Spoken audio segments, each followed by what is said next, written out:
Hello friends, food recipe நண்பர்கள் எல்லாருக்கும் வணக்கம். இன்றைக்கி நம்ம ஒரு சூப்பரான ரெசிபியோடு தான் வந்திருக்கிறோம். இன்றைக்கி நம்ம என்ன செய்ய போகிறோன்னா ரால் பெப்பர் ஃப்ரை, அதுவும் பியூர் சவுத் இந்தியன் ஸ்டைலில் டேஸ்டியாக ஸ்பைஸியாக ரெடி பண்ண போகிறோம். ஸோ மிஸ் பண்ணாமல் ஸ்கிப் பண்ணாமல் வீடியோ ஃபுல்லாக பாருங்கள். வாங்க வீடியோக்குள்ளே போகலாம். வீடியோக்குள்ளே போகிறதுக்கு முன்னாடி நீங்கள் இன்னும் ஃபுட் ரெசிபி சேனலை சப்ஸ்கிரைப் பண்ணலைன்னா சப்ஸ்கிரைப் பண்ணிக்கோங்க.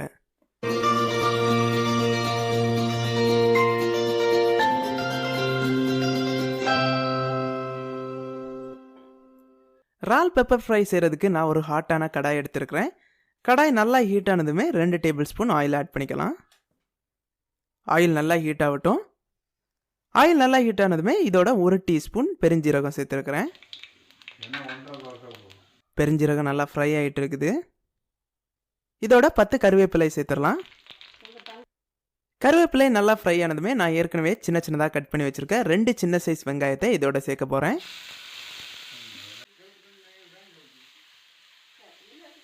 நல்லா வதக்கிக்கலாம்.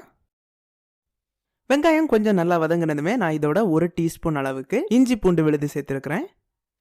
அதையும் நல்லா வதக்கிக்கலாம். இஞ்சி பூண்டு விழுதோட பச்சை வாசனை போகிறது வரைக்கும் நல்லா வதக்கி எடுத்துக்கோங்க. இஞ்சி பூண்டு விழுதோட பச்சை வாசனை எல்லாம் போயிடுச்சு. இப்போ நம்ம மசாலாஸ் எல்லாம் சேர்த்துடலாம். 1/4 டீஸ்பூன் மஞ்சள் தூள், 1/2 teaspoon garam masala, 1 teaspoon pepper. இன்றைக்கி பெப்பர் ப்ரான் செய்கிறனால நம்ம பெப்பர் அதிகமாக ஆட் பண்ணியிருக்கிறோம். 1/2 டீஸ்பூன் அளவுக்கு சால்ட் சேர்த்துருக்கிறேன். எல்லாத்தையும் சேர்த்து நல்லா மிக்ஸ் பண்ணி விட்டுக்கலாம்.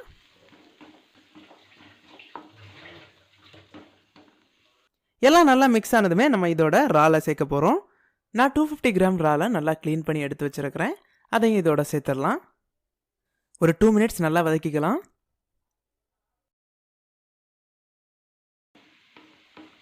இப்படி வதக்கும்போது நம்ம சேர்த்த ராலெல்லாம் சுருங்கி வரும்.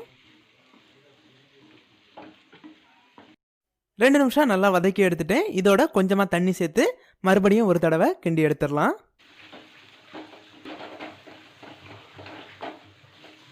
பார்த்தீங்கன்னா தெரியும் நல்லா ஃப்ரை ஆகிருக்கு. இதோட ஃப்ளேவருக்காக மேலே கொஞ்சம் கொத்தமல்லி ஆட் பண்ணிக்கலாம். ஃபைனலாக ஒரு தடவை நல்லா மிக்ஸ் பண்ணி விட்டுடலாம். அவ்வளோதான், நம்ம ரால் பெப்பர் ஃப்ரை சூப்பராக ரெடி ஆகிடுச்சு.